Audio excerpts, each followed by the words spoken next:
एक ऐसा अंतर्राष्ट्रीय ख्याति प्राप्त मानव जो गुरु प्रेरणा से पिछले 20 वर्षों से वानप्रस्थ जीवन जीते हुए 24 घंटे मानवता की सेवा में संलग्न है। एक ऐसा मानव जो अभी राष्ट्रीय, अंतर्राष्ट्रीय टीवी चैनलों पर 7,500 एपिसोड के माध्यम से सनातन सत्य, आत्मविज्ञान एवं पुनरुत्थान, व्यवहार एवं निश्चय जगत के जीवनोपयोगी विषयों पर हृदय स्पर्शी प्रवचन कर चुका है। उस मानव का नाम है महात्मा उपासक प्रोफेसर डॉक्टर सोहन राज तातेड़। प्रोफेसर तातेड़ द्वारा योग, दर्शन, शिक्षा विषयों पर रचित पीएचडी स्तर के 250 शोध ग्रंथ भारत के 100 प्रतिष्ठित विश्वविद्यालयों में शोधार्थी पढ़ रहे हैं तथा वे सभी शोध ग्रंथ वहां की सेंट्रल लाइब्रेरियों में उपलब्ध हैं। महात्मा सोहन राज ने अभी तक हजारों स्कूलों, कॉलेजों, विश्वविद्यालयों एवं संस्थाओं में सेमिनार, वर्कशॉप, कैंप लगाकर लाखों विद्यार्थियों को योग, दर्शन, शिक्षा का प्रशिक्षण देकर उन्हें सुसंस्कारित किया। डॉक्टर तातेड़ ने भारतीय संस्कृति उत्थान के 4,000 से अधिक समसामयिक विषयों पर आर्टिकल लिखकर ऑनलाइन जर्नल, पत्रिकाओं, वेबसाइट्स पर प्रकाशित किया, जिसका उपयोग लाखों पाठक कर रहे हैं।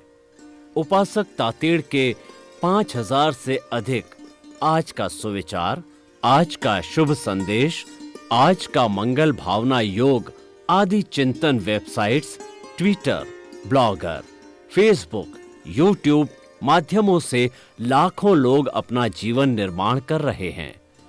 मानवता के मसीहा ऐसे महामानव महात्मा सोहन राज तातेड़ के प्रोफाइल को अभी तक विश्व के 20 लाख दर्शक यूट्यूब पर, 12 लाख गूगल पर एवं लाखों दर्शक फेसबुक, ब्लॉगर, ट्विटर और इंस्टाग्राम पर देख चुके हैं।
आइए, सुनिए, देखिए, समझिए सनातन सत्य।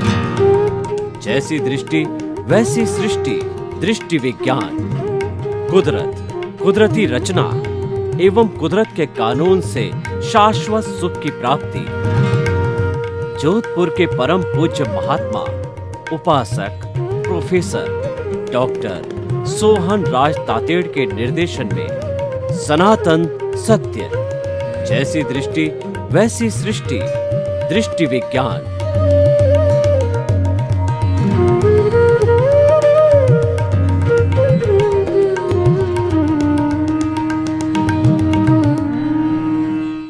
भाइयों और बहनों, मातृशक्ति को नमन।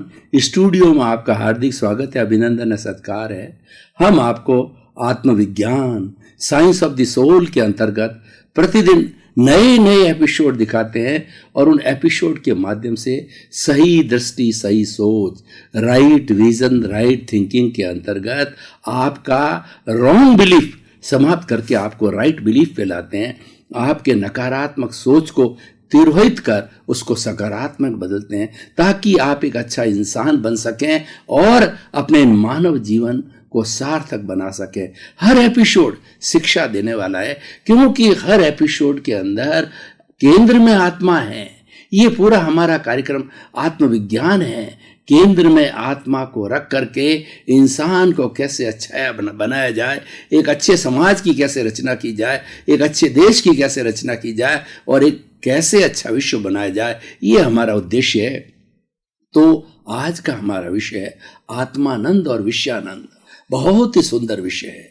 देखिए, हमारे सामने दो जगत है, एक तो बाहर का जगत और एक भीतर का जगत। बाहर का जगत 5 इंद्रियों के द्वारा संपर्क में आता है, स्पर्शन, रसन, घ्राण, चक्षु, श्रोत्राणि, इंद्रियाणि। आंखें बाहर देखती है, कान बाहर से सुनते हैं, नाक बाहर से सुगंध लेता है, और ये त्वचा है वो बाहर से स्पर्श करती है, और हमारी जीभ जो है ये बाहर से स्वाद लेती है। तो इसके कुल 5 इंद्रियों के 23 तरह के विषय है, क्योंकि हर एक के अंदर जो है सुगंध, दुर्गंध, इस तरीके से अलग अलग वर्गीकरण है। तो ये 5 इंद्रियां बाहर से 23 विषय लेकर के और भीतरी जगत को देती है। तो ये तो हमारा बाह्य जगत हुआ, जिसके अंदर 5 इंद्रियों का सारा काम चलता है। भीतरी जगत के अंदर मन होता है, उसके बाद बुद्धि होती है, फिर चित्त होता है, प्रज्ञा होती है, आत्मा होती है। भीतर का जगत विशाल है और भीतर से बाहर की ओर आता है। भीतर का जगत अति सूक्ष्म है और बाहर का जगत स्थूल है, और भीतर के नियम अलग है, बाहर के नियम अलग है। भीतर पावरफुल होने के कारण यह बाहर को संचालित करता है। बाहर का जितना संचालन होता है भीतर से होता है। तो हमारे 2 तरह के आनंद की हमने बात की। एक तो विषयानंद, जो हमारी इंद्रियों के विषय है, जो कि बाहर से आते हैं और बाहर के जगत से लिए जाते हैं, उनके अंदर रहने वाला व्यक्ति, उनमें आनंद प्राप्त करने वाला व्यक्ति विषयानंद कहलाता है। और दूसरी तरफ जो हमारा भीतर का जगत है, जो आत्मा का जगत है, आत्मा का साम्राज्य है, उसका आनंद लेने वाला वह आत्मानंद कहलाता है। अब इन दोनों को आप देखिए कि भीतर से बाहर, बाहर और भीतर, हम लोग गृहस्थी है, हम लोग इस दुनिया में जी रहे हैं, हमको दोनों जगत में जीना पड़ता है। ऐसा कभी नहीं होता है कि व्यक्ति केवल एक ही जगत के अंदर जिए, क्योंकि हमारा शरीर है, परिवार है, घर है, संपत्ति है, धन है, दौलत है, हमारा देश है, समाज है, सबके साथ हमको काम करना पड़ता है। तो बाह्य जगत के साथ साथ में भीतर के जगत का, दोनों का सामंजस्य बिठाना पड़ता है। यानी हमको आत्मानंद भी बनना है, और विषयानंद तो ऑलरेडी बाहर से जितनी इंद्रियां हैं वो विषय लेती रहती है और विषयानंद बनी जाती है। विषयानंद के लिए कोई विशेष जो है वो परिश्रम की आवश्यकता नहीं होती है, लेकिन आत्मानंद के लिए विशेष प्रयास की आवश्यकता होती है, पुरुषार्थ की जो आवश्यकता होती है। और जो वास्तव में जो पुरुषार्थ है वो आत्मानंद बनने का है। विषयानंद तो इस शरीर की आवश्यकता है, इस शरीर से जुड़ा हुआ है, ये अपने आप ही आता रहता है।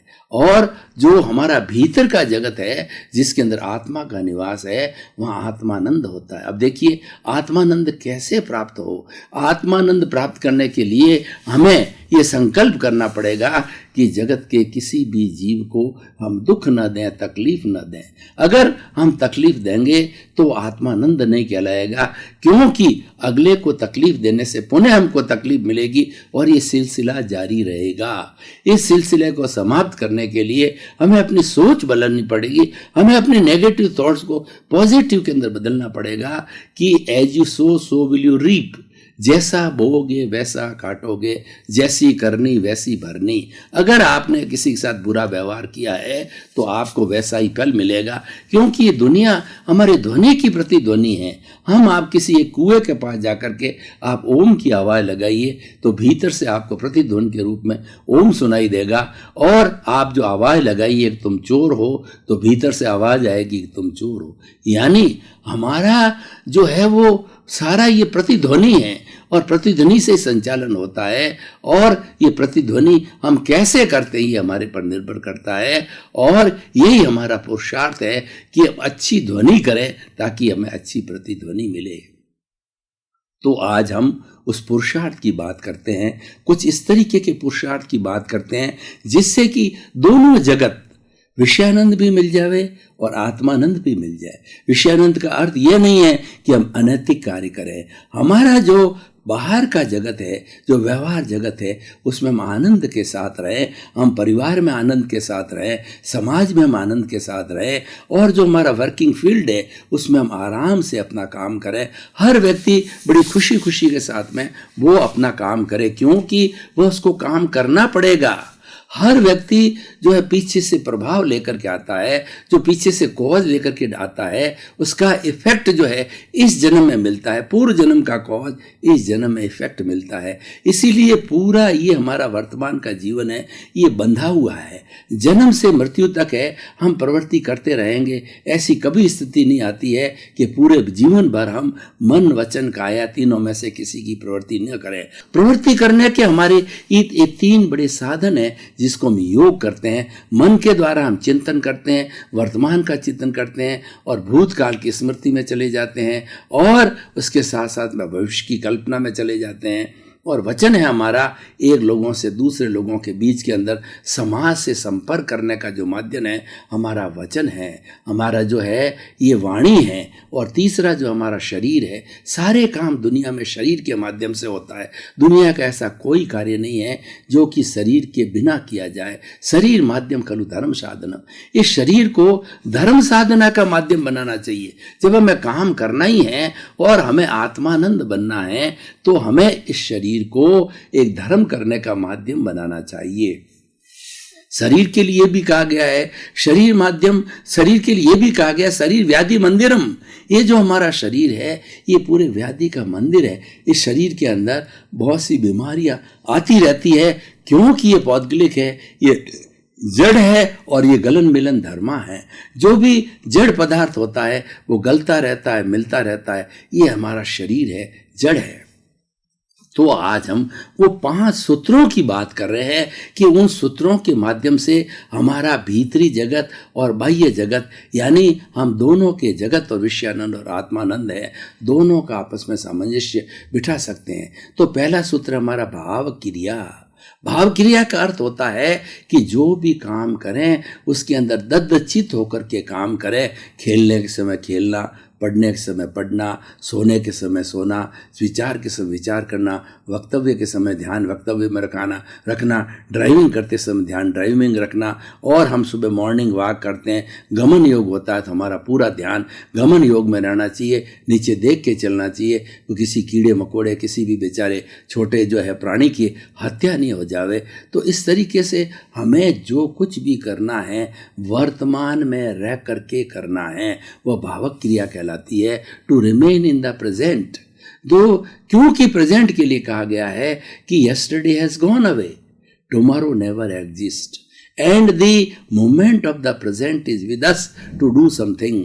अगर कुछ करना चाहते हो तो ये वर्तमान का एक क्षण है, उसमें ही करना चाहिए। क्योंकि आज हम कहते हैं कि हम कल यह काम करेंगे तो कल तो कभी आता नहीं। जब हम कल के अंदर जाएंगे तो वो आज बन जाएगा। तो इसका अर्थ ये कल कभी आता ही नहीं है। तो हम कल का क्यों इंतजार करें? काल करे सो आज करो और आज करे सो अब, पल में परले होगी और बहुरी करेगा कब। जो कुछ करना है, जो कुछ भी अच्छा कार्य करना है वो तुरंत कर डालिए। शुभस्य शीघ्रम, जो अच्छा कार्य तुरंत करना चाहिए, क्योंकि अगली सांस आए या ना आए।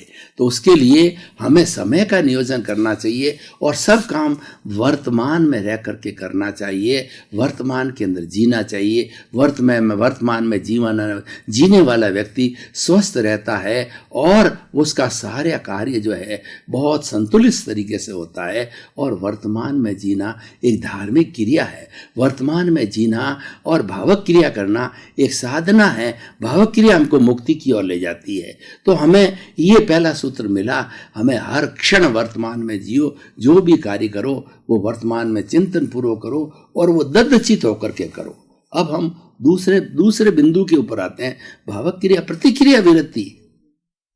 देखिए हमारा भीतर का जगत कैसे बिगड़ता है जब हमारी किसी से तू मैं हो जाती है। जब किसी से हमारा टकराव हो जाता है तो हमारी मेंटल पीस डिस्टर्ब हो जाती है। इसीलिए हमेशा टकराव टालना चाहिए, प्रतिक्रिया विरति करनी चाहिए। दुनिया में कोई भी बात कहे ज़्यादा से ज़्यादा चुप रहो, सुनो ज्यादा, कहो कम, और जितनी आवश्यकता हो उतना मृदु बोलो, मीठे बोलो, सत्य वचन बोलो, प्रामाणिक बोलो। और उससे आपकी क्या होगा कि प्राण ऊर्जा है उसका बचत हो जाएगी। प्राण ऊर्जा हमें हर कार्य के लिए चाहिए। मन वचन काया की जो कोई भी प्रवृत्ति होती है वो सारी प्रवृत्तियां जो हमारी प्राण ऊर्जा के द्वारा होती है, तो उस प्राण ऊर्जा का हमें बचत करनी चाहिए, क्योंकि उस प्राण ऊर्जा के बचत करने से हम कोई भी कार्य करेंगे वो कार्य बड़ा फुर्ती से हो जाएगा, वो काम अच्छे तरीके से हो जाएगा, वो दिलचस्पी के साथ हो जाएगा, उसमें हमारा इंटरेस्ट रहेगा। तो प्रतिक्रिया विरति, हम तू मैं को रोकना चाहिए, क्योंकि इसका कोई एंड नहीं है। अगर हमने एक बात कोई कही तो सामने वाला 2 कहेगा, फिर आप 2 की 4 कहोगे, 4 की 8 है, ये सिलसिला चलता रहेगा। और ये सिलसिला बढ़ते बढ़ते जो है मेंटल तनाव तो होगा ही, स्ट्रेस स्ट्रेंथ होगा ही, लेकिन वो लोगों का उसके साथ जुड़ने से, पार्टीबाजी होने से ये मामला प्रेस्टीज पॉइंट बन जाता है और मूंछ का सवाल बन जाता है। और ये बन करके व्यक्ति कोर्ट केस तक जा सकता है, पुलिस कार्रवाई तक जा सकती है। इतना बड़ा जो है हमारी प्रतिक्रिया करने का फल हमको बहुत दुष्परिणाम मिल जाते हैं। तो प्रतिक्रिया विरति करते, प्रतिक्रिया को रोको। कोई कहता है तो सुन लिया, आवश्यक हो गया तो वेरी सॉफ्टली उसको समझा करके और वो बात कर ली, तो प्रतिक्रिया विरति। तीसरा मैत्री। देखिए, हमें यह चिंतन करना चाहिए कि पूरे विश्व के अंदर हमारा कोई दुश्मन नहीं है, सभी हमारे दोस्त है। खामे में सब जीवे, सब्बे जीवा खमंतु में, मिट्टी में सब भूएसु, वेरन में जन केड़ई। मैं समस्त जीवों को क्षमा करता हूँ, सभी जीव मुझे क्षमा करें, सभी मेरे मित्र है, किसी से मेरा शत्रुता का भाव नहीं है। कितना सुंदर उपक्रम हमारे पास है। दुनिया के अंदर किसी को भी दुश्मन मत मानो, और दुश्मन कोई होता भी नहीं है, क्योंकि इस दुनिया के अंदर कोई दोषित नहीं है।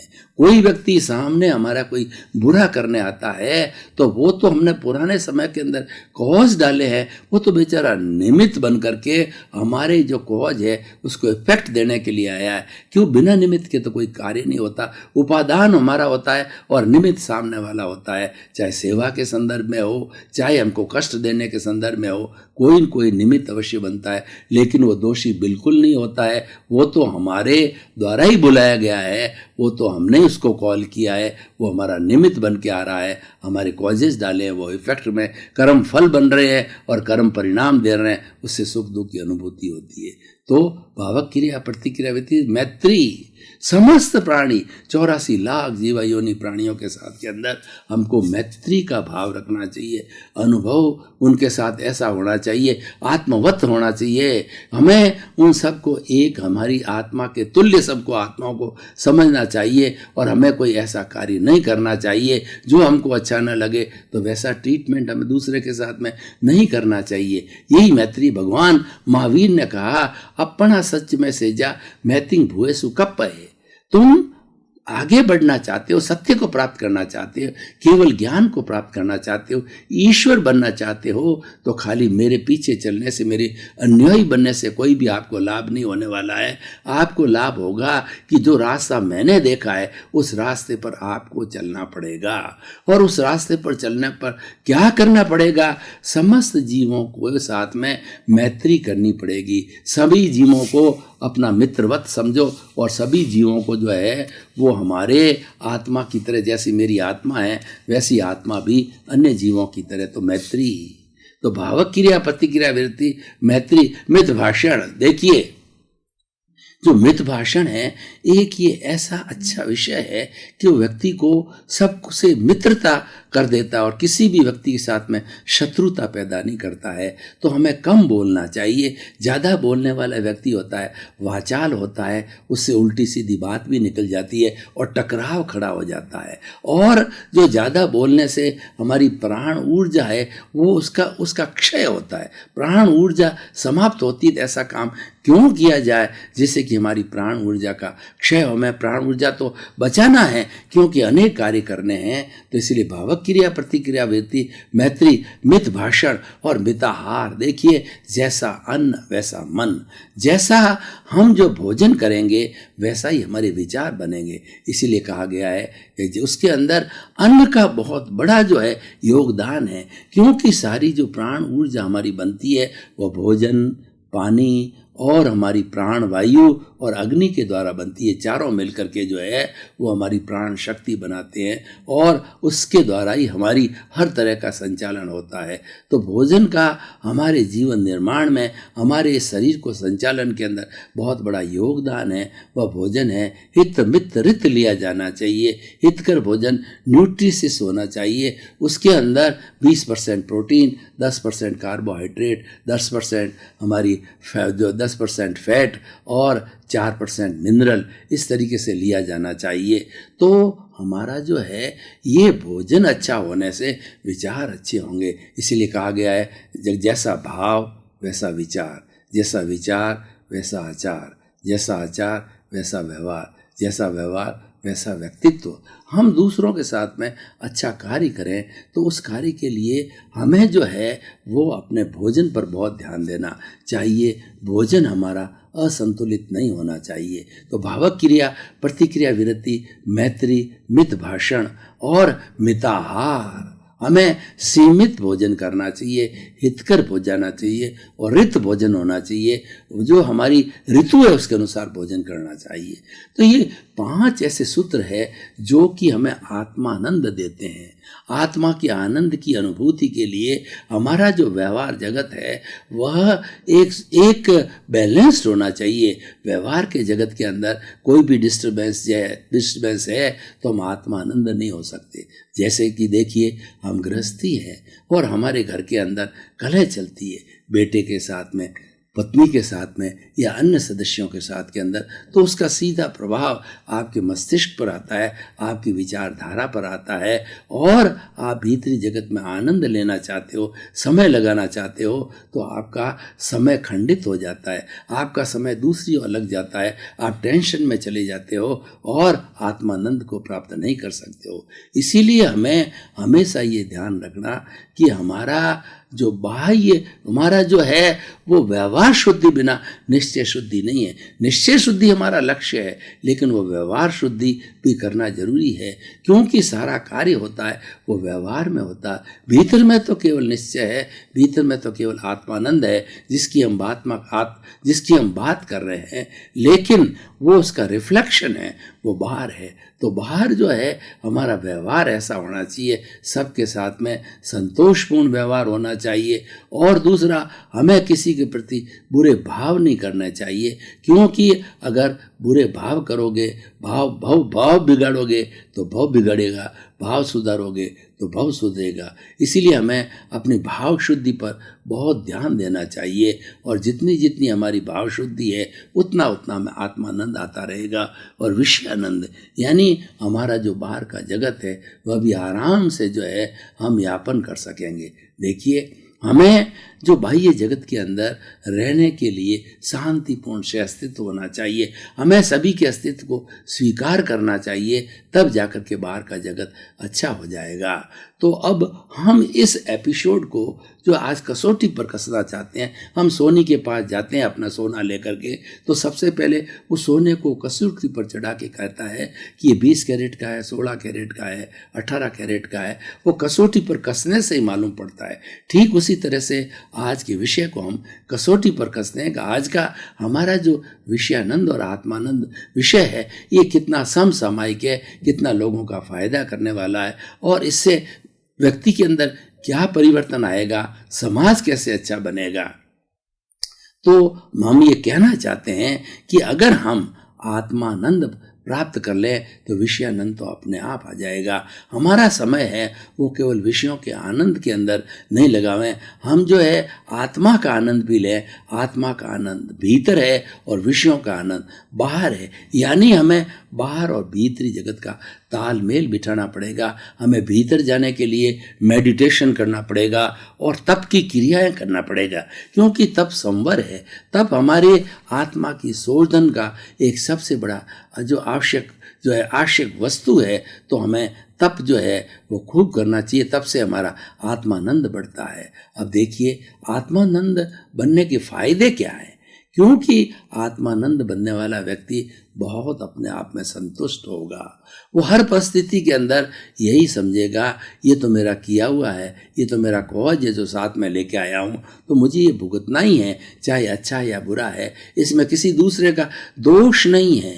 यानी अगर आत्मानंद आप प्राप्त करना चाहते हो तो जगत के हर प्राणी को निर्दोष मानो, निर्दोष दृष्टि से देखना चाहिए, क्योंकि दोष किसी का होता ही नहीं है। दोष तो मात्र आपके कारण शरीर और राग द्वेष का है, जिसने कि जो ये दोष खड़े किए हैं और वो हमारे इस जगत के अंदर आते हैं, व्यवहार जगत में। तो भाई और बहनों, आज के सुंदर एपिसोड के माध्यम से हम शिक्षा लें कि हमारा दोनों जगत के बीच में संतुलन होना चाहिए। बाहरी जगत का संचालन है वो भीतरी जगत करता है, और भीतरी जगत है वो हमारे पूर्व किए गए कर्मों की जो है अभिव्यक्ति है, क्योंकि हमारे साथ में कारण शरीर है, हमारे साथ राग द्वेष है, वही कराने वाला है। और अगर आत्मानंद प्राप्त करना चाहते हो तो आप हमेशा अपने आप को अकर्ता समझो, कि जो ही कोई भी कार्य होता है तो कहना चाहिए ये काम इस शरीर के द्वारा किया गया, मैं तो अकर्ता हूँ, मैं तो जानने वाला हूँ,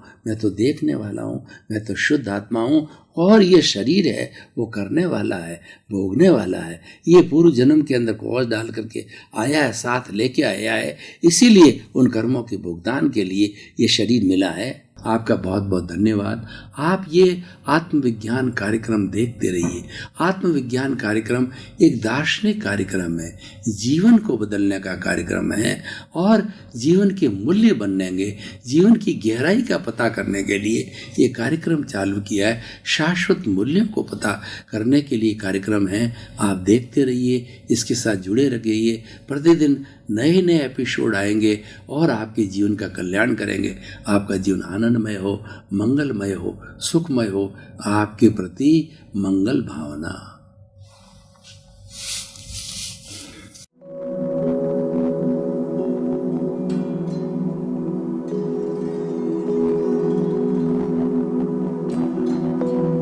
एक ऐसा अंतर्राष्ट्रीय ख्याति प्राप्त मानव जो गुरु प्रेरणा से पिछले 20 वर्षों से वानप्रस्थ जीवन जीते हुए 24 घंटे मानवता की सेवा में संलग्न है। एक ऐसा मानव जो अभी राष्ट्रीय, अंतर्राष्ट्रीय टीवी चैनलों पर 7,500 एपिसोड के माध्यम से सनातन सत्य, आत्मविज्ञान एवं पुनरुत्थान, व्यवहार एवं निश्चय जगत के जीवनोपयोगी विषयों पर हृदय स्पर्शी प्रवचन कर चुका है। उस मानव का नाम है महात्मा उपासक प्रोफेसर डॉक्टर सोहन राज तातेड़। प्रोफेसर तातेड़ द्वारा योग, दर्शन, शिक्षा विषयों पर रचित पीएचडी स्तर के 250 शोध ग्रंथ भारत के 100 प्रतिष्ठित विश्वविद्यालयों में शोधार्थी पढ़ रहे हैं, तथा वे सभी शोध ग्रंथ वहां की सेंट्रल लाइब्रेरियों में उपलब्ध हैं।